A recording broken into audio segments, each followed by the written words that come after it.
sorry we're late, or we're trying to be, at least we're trying to make up for it. They leisurely stroll towards the bus. Well, I'm always very relaxed, but at this point, I had steam coming out of my ears. I was so mad. So we get to the boat, I put them on the boat, and I went downstairs to the bottom level to just cool down. And then I guess they realize that I'm angry, and maybe the other people in the tour told them that they'd overdone it. So the leader of that core group, he comes down to me, and I'm like, you know, and he goes, I am sorry. And I said, it's okay. And he says, I apologize. I said, you know, I think it's just an issue that you don't want to take instructions from me. You think that I'm trying to be your boss or something, and you want to assert that you're not working for me and that you won't take instructions. I'm not here to give you instructions for nothing. I'm just running a tour. We have a certain amount of sites we have to do a day. I'm responsible to get the group in and out of all those sites with correct information, which means I need to plan the time right for each site. That's the only reason I'm telling you when to be where. And you just have a problem with obeying instructions. It's just because you think you don't want to take instructions from someone else. I apologize. You know, so I said, it's fine, whatever. So he went up. Then the captain comes down to me. I'm in the middle of an explanation. I mean, I was down there, and then the captain comes down to me and he says, look, we've got a problem with one of our boats. They're stranded. Their engine is malfunctioned mid-lake. They're stranded. We want to ask your permission. If we could go and meet that boat, we'll drop a bridge. Their people will come onto our boat, and then we'll take you first to your destination, then we'll take them to where they're going. I said, that's no problem, that's fine. We're going to the Herodium. So, and then I went on board and I started giving a brief explanation of what we're doing today, and, you know, what we're looking at around the Sea of Galilee, sort of like we did on yours. And just then we get to the other boat, they drop the bridge, and the people start coming, and I see wasps. White Anglo-Saxon Protestant Americans, the group that I'm used to working with, who are actually interested in information, who turn up on time, who appreciate that you're doing, you know, a good job for them, whatever. And I'm looking at them and I'm thinking, this is my group. This is my group. These are the people I want to be guiding, you know. And then their guide stepped on board, on the bridge. Drunk as a pig.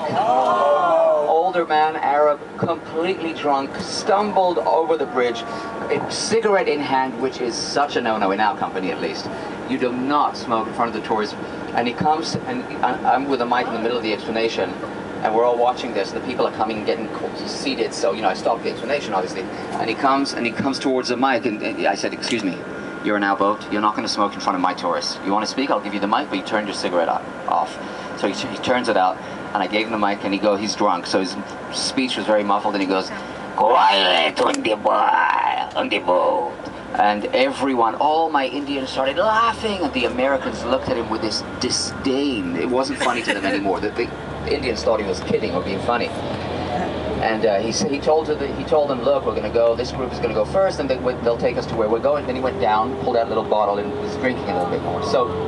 So I continued my explanation, and then I start seeing that the wasps, the Americans, are like, they're looking at me like this, and then they start whispering to my, whatever, all of them start whispering with my group, and then my group are all looking like, you know, all proud of themselves and happy. And then I finished the explanation, and they came up to me, they said, this is what we came to Israel for. We wanted to have an experience of the Holy Land and biblical information. This is our last day. We've never heard any information on everything. He's totally drunk all the time. This is the third boat we've been on this morning because he got us on the wrong boat in the morning, and blah, blah, blah.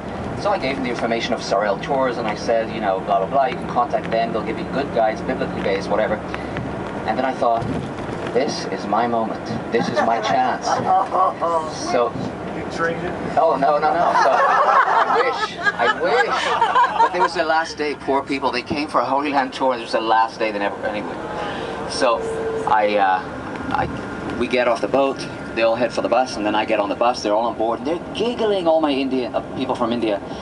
And I got on the boat, and I grabbed the mic, and I said, quiet on the bus! And they laughed their heads off, and they go, he was drunk. And I said, really, you think so? Oh, we do not think so. This man, he was drunk. And I said, well, don't talk badly about it. Oh, he was drunk, and they told us he's always drunk. He's not a good guide. He doesn't give them any information. You know, they're always doing this when talking to me, and it affected me. I'm like, I'm trying to stabilize my head, and, you know, or go with them so I don't have all this movement. And it was like trying to talk to a bunch of cobras. And so, no, seriously, you almost expect him to go suddenly. Anyway, so I said, well, don't talk badly about him. He's a nice guy. No, he said he's not a very nice man and he's always drunk, never tells. I said, well, listen, don't talk badly about him because he is very kind. They were going to go to Jordan the next day and then to Egypt and then back for the main part of their tour in Israel. They had 3 days in the Galilee, then Jordan, Egypt. Then I was supposed to pick them up at the very south of Israel, take them for the rest of the tour in Jerusalem. So I said, don't talk about him badly because he's very graciously accepted and agreed. When you come back from Egypt, he's going to pick you up at the border and he's going to guide you for the rest of your stay in Israel. And it's very gracious of him at such short notice. And all of them go, and I said, so don't talk badly about him. And they said, oh no, you cannot do this. I said, he has agreed, he's available, he's agreed graciously, so be kind about him, don't talk badly about him. Oh, Mr. Shimlek, you cannot do this, he's not a good guide. I said, no, he is very nice, he's agreed. No, but they have told us he doesn't give any information. I said, so you see, it's a win-win deal. You don't want to hear, he doesn't want to give information, you all win. Oh no, Mr. Smolik, you cannot do this to us, please. And I said, okay. I let them simmer for a few minutes, and I told them, but he's a nice, like I'm defending him. And they said, no, you. I said, he won't even notice that you're late. He won't get irritated. Nothing. You'll miss a sight. It won't matter. Not to you, not to him. It's fine. What are you worried about? What's the problem? It's such a win-win deal. And so they go, no, not funny. I said, okay, look, I'll think about it.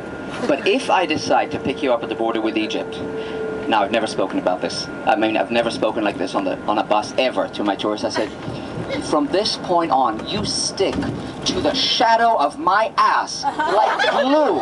If I move, you move. If I tell you to be there at 8, you're there at 8. If I tell you to be back at the bus by 10, you're back at the bus by 10. Otherwise, he's always available. I have his number. And so from that point on, they were always with me. They were like always with me. I picked them up at Egypt, and it's a long drive towards Jerusalem. So one of them prepared a biblical quiz. So I gave them the mic. I don't remember all the questions, but one of them was, where was Jesus born? And there's this silence. They all look at each other like, I thought that'd be the easiest question. You know, I thought maybe someone will say Jerusalem by mistake. You know, it's an easy mistake to make. Although, where was Jesus born? And they all look at each other. And finally one of them pipes up and he goes, Tel Aviv? Oh my goodness. Where was the temple? I'm like, oh please tell me you know where the temple is. They didn't know. You know, they were guessing stuff. It was unbelievable. But they were very nice. After that they pulled their socks up. They were always on time. Now, the Australian family, I've been joking with you about Nigerians. I just found out that they lived in Nigeria for a couple years. They know what I'm talking about when I talk about Nigerians. So I figured I'll tell you a couple of funny stuff that happened with them. First of all, like I told you, they when they want to go to the bathroom, they don't say, I need the bathroom. They go, I need to ease myself. Where can I ease myself? And until they're really desperate, and then they go, we are pissed. We are pissed. And there's a million and one funny things with them. But one of the agents told me, the agents in Israel go to Nigeria at least 2 or 3 times a year to try and persuade the delegation leaders to come through their agency so they make the money. And one time I was on what's called a pre-visit, where all the heads of delegations are brought to Israel about 6 months before the big 9,000 people come in December. And every day they have a different agency that is in charge of like hosting them and trying to persuade them to come with them. And then I was the guide for the whole time. And then on the last day they were all at the Nigerian embassy, and every agent had 1 hour with them in a hall to present his package, what it would include, and try and persuade them to come with him. So I'm just sitting there in the waiting room outside with the agents who are not inside right now, one agent at a time. They went inside. So one of them, I told her, aren't you worried about going to Nigeria? Because they always are telling me, you must go to Nigeria. You will come and be in Nigeria. You must come and visit us. And I'm like, yeah, I'll die first. And then they say, we will get you a good Nigerian wife. You know, and I'm like, no, you won't. But I said, aren't you worried when you go to Nigeria? What's it like? She says, well, we always get robbed. I said, what?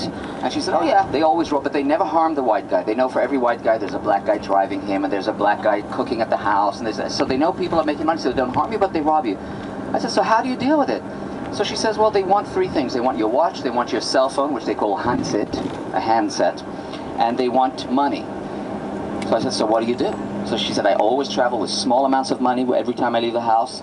I take a few cheap watches with me from Israel and a few cheap cell phones. So I said, so what happened? So she said, well, one time we were stopped on the road, and I could tell that it's a makeshift roadblock.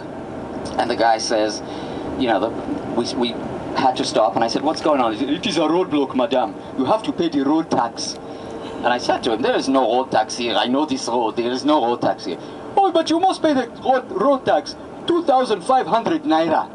So she says, in her Israeli accent, but I only have 200 naira. Okay, give us 200 naira. So she gave them the 200 naira, they left. Then another time, they get pulled over, and she sees it's a band now. Like, they looked unpleasant, so, and she said, you do not argue. And she said, they opened the door, and they looked at me, and they said, give us your watch. And she said, you don't argue. I took off my watch, I handed it to them. Give us your handset. So I gave them my cell phone. And I said, give us your money. So I pulled out the little money that I had, and I got stressed because they didn't look friendly, you know, and I wasn't sure that they weren't going to harm me this time. And I must have looked like I'm stressed because the guy suddenly looks at me and goes, don't worry, madam, we will not hurt you. We are good Christians. And in their mind, I guess they were good Christians. I had, in those 2 months that they come, December and January, it's like an airlift. There's one plane that just goes back and forth between Nigeria. It fills up in Nigeria, comes to Israel, drops them off, refuels, fills up with the people who just finished the tour, drops them off in Nigeria, refuels, comes back to Israel. They charter a plane for 2 months. And I guess, I mean, I used to be really, I loved working with them. They're very sweet, and they sing like nobody's business all the time. And so I learned to sing in their language, in one of their 1,000 dialects, Hausa. And they're all like very excited to see this little white guy singing in their language when they come to Israel, you know, on the bus with them. So they used to love me. I love them. They love me. So they started sending gifts with the next group. They'd go back home and then send videos of Nigerian music home to Israel with the next group. So I'm picking up a group at the airport once, and I'm saying that the buses are out there. The buses, you know, after the bus. And this one lady comes out. She goes, "What is your name?" And I said, my name is Shmulik. And she goes, okay, I have a gift for you. Are you Mr. Shimlik? They couldn't say Shmulik, so I was always Mr. Shimlik. I said, yes, I guess I am. She goes, okay, I have a gift for you. I figured she's a bit disoriented. I've never seen her. I said, okay, that's great. The buses are out there. And so she goes to the bus. The next morning at breakfast, she stops me at the dining table and she goes, what is your name? I said, Shmulik. And she goes, oh, you are Mr. Shimlik. I said, yes. Okay, I have a gift for you. And I said, you know, I don't think so. I don't know you. Are you Mr. Shimlik? I said, yes. Okay, I have a gift for you. And she bends over, she pulls out an envelope from her bag, and sure enough, it says Shmulik Eitan, guide, bus 4, Adamawa. I said, where did this come from? She said, it is from your last group. Do you remember Adamawa? I said, of course, I just finished with them 3 days ago. So she says, okay. I said, well, so who is this from? Her name is Maria Gamba. I said, oh, now I have 53 people on the bus. And I said, what's your name? And she says, Maria Gamba. Do you remember her? I said, Maria Gamba. And I must have looked, because I was trying to remember, I must have looked like I'm trying to remember who she was. So she decided to give me a hint. She goes, she had a dark complexion. It was so cute. You know, I was tempted to say, oh, that's Maria Gamba. We've narrowed it down to 53 now. They're very, they're sweet people. They're just, you know, innocent and a bit disoriented when they're in Israel because they've never been out of Nigeria. Yes. Does Sarel ever refuse to take a group? Do you ever turn down a group because you suspect it's going to be problematic? I don't know, because I only get them once the office has accepted them. You're assigned. I doubt it. It would have to be something drastic. You know, it would have to be like a bunch of Muslims who want a Muslim tour, and Sarel would probably say, you know, you might want a different agent. Are all your tours conducted in English? No, there's a German department, a Asian department. They've got all different languages, guides in all different languages.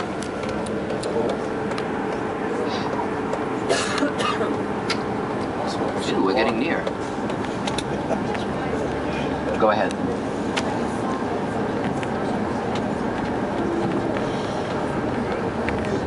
You mean at the model yesterday? The third wall that went around the northern part of the city.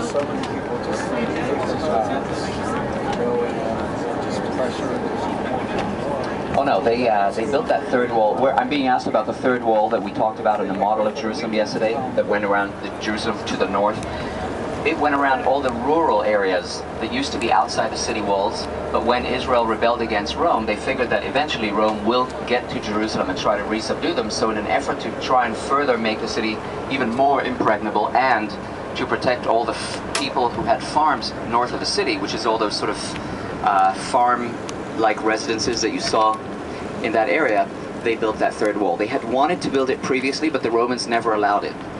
Even Herod wanted to build a wall there, and the Romans wouldn't allow it because they knew that in the event of a rebellion, it would make the city more impregnable. No, we're in the West Bank now. We're now totally in the West Bank. These are all areas, like we said a few days ago, that were taken by Israel in the 1967 Six-Day War.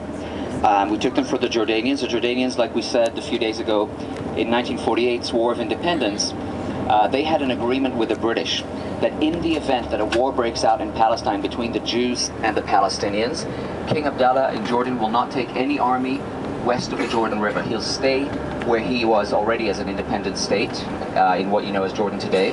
But he reneged on that signed agreement that he had with the British, and he crossed the Jordan River, and supposedly to help the Palestinians drive the Jews away and a certain independent Palestinian state. But what he did was, he just squatted and occupied the areas west of the Jordan River, on the west bank of the Jordan River. That's why they call it the West Bank territories until now.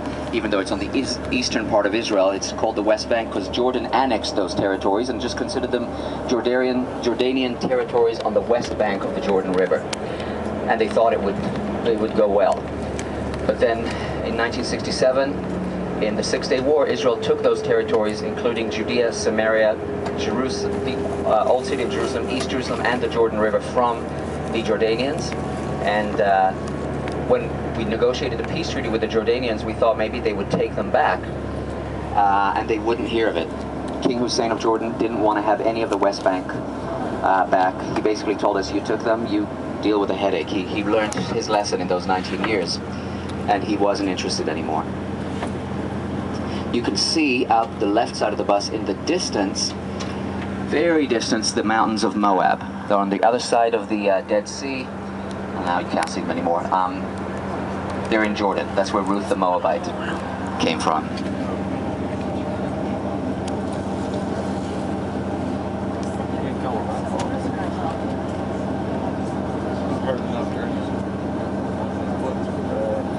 You want your sunglasses and hats, definitely, cameras and water at this site. We're going to have a steep climb initially, and then we'll just be walking around the top. It's not a big place. It doesn't take a lot of time. It's more, yeah, and you want your hearing, what do I call them, hearing aids? What are they? The headsets, thank you. You want your headsets. And there it is in front of us, 11 o'clock is the Herodium. Now the hill just in front of it and on the left, that used to be the real hill. He shaved that one off and took all the rocks and earth from it and built up that hill on the left, on the right, that looks like a volcano. And you don't see it from here, but his palace is built into that hill.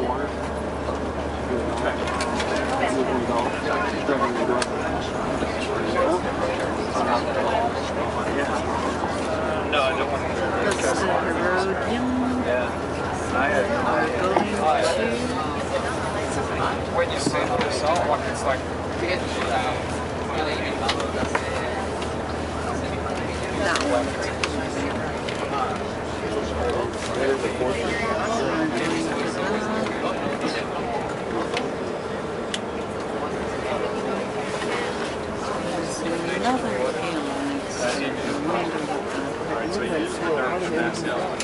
Okay, now take a look down here.